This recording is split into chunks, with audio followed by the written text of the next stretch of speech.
இன்று நாம் சபரிமலையில் சாமியே சரணம் ஐயப்பா என முழங்கும் மொழியை கேட்கிறோம். ஆனால் அந்த முழக்கத்தின் பின்னால் ஒரு திகிலான புராணம் உள்ளது.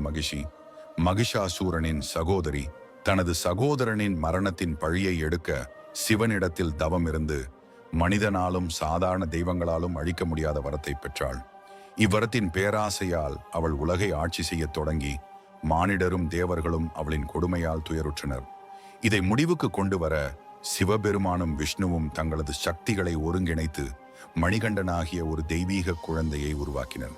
பாண்டாள மன்னரால் வளர்க்கப்பட்ட மணிகண்டன் தன் சிறு வயதிலேயே தெய்வீக வீரத்தை காட்டி மகிஷியை எதிர்கொள்ள சபரிமலையின் காட்டிற்கு சென்றார்.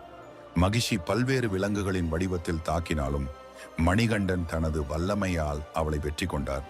இறுதியாக அவளது உண்மையான வடிவமான மகிஷமாக அவள் எதிர்கொண்ட போது மணிகண்டன் தனது தெய்வீக சக்தியால் அவளை அழித்து அவளது ஆன்மாவுக்கு முக்தி அளித்தார்.